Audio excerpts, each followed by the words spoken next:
ইয়াদুল্লাহি আলাল জামাআহ, এই ইয়াদ দিয়ে কি বোঝানো হয়েছে? এখানে ইয়াদের ব্যাখ্যায় আল্লাহর কুদরতি হাত বা রহমত বলা কি ঠিক? শাহরুখ, আপনি আরও একটা প্রশ্ন পরে মানে একই সাথে করেছেন, সেটি হচ্ছে বলেছেন কেউ আল্লাহর কোনো সিফাতকে অস্বীকার না করে যদি ব্যাখ্যা করে তাহলে কি তা কুফরি হবে? যেমন আল্লাহর হাতকে কুদরতি হাত বলা, শেষ রাতে অবতরণকে রহমত নাজিল হওয়া বলা ইত্যাদি। আপনি আকিদার একটা সূক্ষ্ম বিষয় নিয়ে প্রশ্ন করেছেন। আমাদের অনেকে মনে করে যে আকিদার এই সূক্ষ্ম বিষয় নিয়ে কথা বলা উচিত নয়, কিন্তু আসলে এই যে কথা বলা উচিত নয় এই কথাটি ঠিক নয়। আকিদার এই বিষয়গুলো কোরআন এবং হাদিস আমাদের কাছে অত্যন্ত স্পষ্টভাবে ব্যাখ্যা করেছে।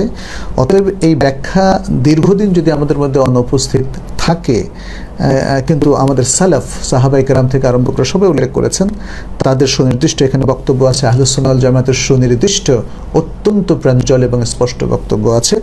অতএব এই আলোচনাগুলো আসলে কখনো ফিতনার আলোচনা নয় এবং এই আলোচনাগুলো অপ্রয়োজনীয় আলোচনাও নয়, কারণ আল্লাহ সম্পর্কিত আমাদের আকীদা ক্রিস্টাল ক্লিয়ার হতে হবে, একদমই স্বচ্ছ, পরিচ্ছন্ন, পরিষ্কার হতে হবে। সেই দৃষ্টিকোণ থেকে আপনি যে প্রশ্নটা করেছেন সেজন্য আমি আপনাকে ধন্যবাদ জানাই।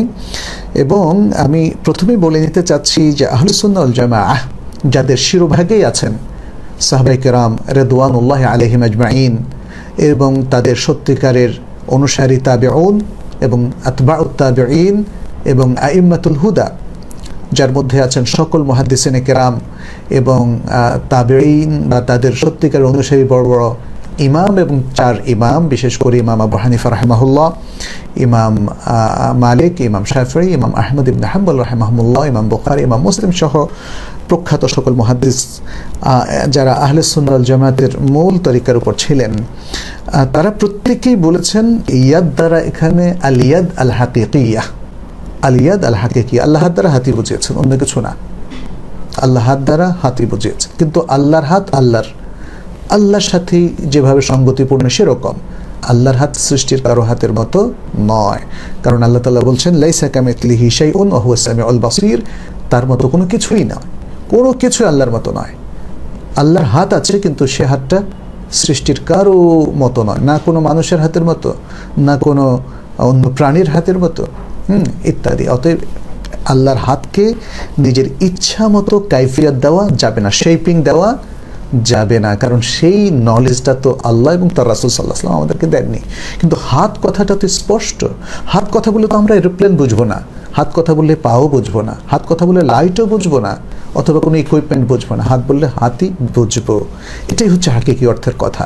তাহলে আল্লাহর হাত আছে প্রকৃত অর্থে, এটাই হচ্ছে আহলুস সুন্নাহ ওয়াল জামাতের সর্বকালের সবার আকীদা। ইমাম আবু হানিফা রাহিমাহুল্লাহ এই বিষয়গুলো খুবই স্পষ্ট করেছেন তার আল ফিকহুল আকবার গ্রন্থে। অতএব আল্লাহর হাতের ব্যাখ্যা এখানে কুদরতি হাত অথবা আল্লাহর রহমত বা আল্লাহর ক্ষমতা এটা বলা যাবে না।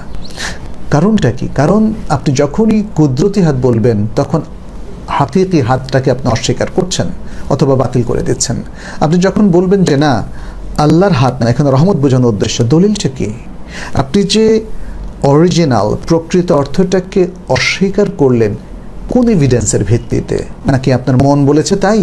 কোরআনের ব্যাখ্যা তো মন গড়া ব্যাখ্যা করা যাবে না, কোরআনের ব্যাখ্যা হতে হবে কোরআন দিয়ে অথবা হাদিস দিয়ে, নবী সাল্লাল্লাহু আলাইহি সাল্লামের কোনো বক্তব্য দিয়ে অথবা তার কোনো ব্যাখ্যা দিয়ে কোরআনের ব্যাখ্যা করতে হবে। নিজের ইচ্ছা মতো নিজের যুক্তি অথবা বিভিন্ন ফিলসফি থেকে প্রভাবিত হয়ে সেই ফিলসফির আলোকে বিভিন্ন সংশয়বাদী চিন্তাভাবনার আলোকে আপনি তাবিল করবেন, ব্যাখ্যা করবেন, সেটা তো গ্রহণযোগ্য নয়। কারণ এই ধরনের ব্যাখ্যার কোনো আসল আমরা দেখি না, বরং আল্লাহর আসমা এবং সিফাত হচ্ছে তাওকিফিয়া এবং এই সম্পর্কিত যত তথ্য সবই ওহী নির্ভর হতে হবে, হয় কোরআন নয় সুন্নাহ। এর বাইরে কোনো লজিক, কোনো আর্গুমেন্ট, কোনো ডিডাকশন, কোনো কিয়াস এর মধ্য দিয়ে আল্লাহর কোনো আসমা এবং সিফাত সাব্যস্ত হবে না, এবং আল্লাহর কোনো সিফাতের ব্যাখ্যাও নিজের মন গড়া করা যাবে না। আশা করি বুঝতে পেরেছেন যে আহলুস সুন্নাহ ওয়াল জামাআহ আসলে এখানে কি বলতে চেয়েছে। এবং এটা কিন্তু আমি মাযহাব ভিত্তিক বলছি না, আহলুস সুন্নাহ ওয়াল জামাআহ এটা একটা মানহাজের নাম। এই মানহাজের ভিতরে লক্ষ লক্ষ উলামায়ে কেরাম ছিলেন, সাহাবায়ে কেরাম ছিলেন, তাদের সবারই মানহাজ হচ্ছে এইটা। যারা পড়াশোনা করবেন তারা বুঝবেন। পরবর্তীতে যারা তাভিল করেছেন, এই যে যেমন আপনি কুদরতি হাতের কথা বলেছেন বা আল্লাহর রহমত দিয়ে তার ইয়াদকে ব্যাখ্যা করেছেন, এই ব্যাখ্যাগুলো যারা ইলমুল কালাম এবং ফালসাফা, দর্শন শাস্ত্র, গ্রিক দর্শন, ভারতীয় দর্শন, রোমান দর্শন, এগুলো যারা অধ্যয়ন করেছেন, এগুলো দ্বারা প্রভাবিত হয়ে সংশয়বাদী হয়ে পড়েছেন, বিভিন্ন রকম লজিক তারা এবং কাল্পনিক যুক্তি তারা উপস্থাপন করেছেন, তখন তাদের কাছে মনে হচ্ছে যে আল্লাহর ইয়াদে হাকিকি, প্রকৃত হাত, এটা তো হয় না, এটা হলে তো সৃষ্টির সাথে মিল হয়ে যায়। অতএব এটাকে বাদ দিয়ে এমন একটা ব্যাখ্যা যাওয়া উচিত যে ব্যাখ্যাটায় আমাদের দিলটা শান্ত হয়। এটা কোনো যুক্তি নয়, এটা কোনো দলিল নির্ভর কথা নয়।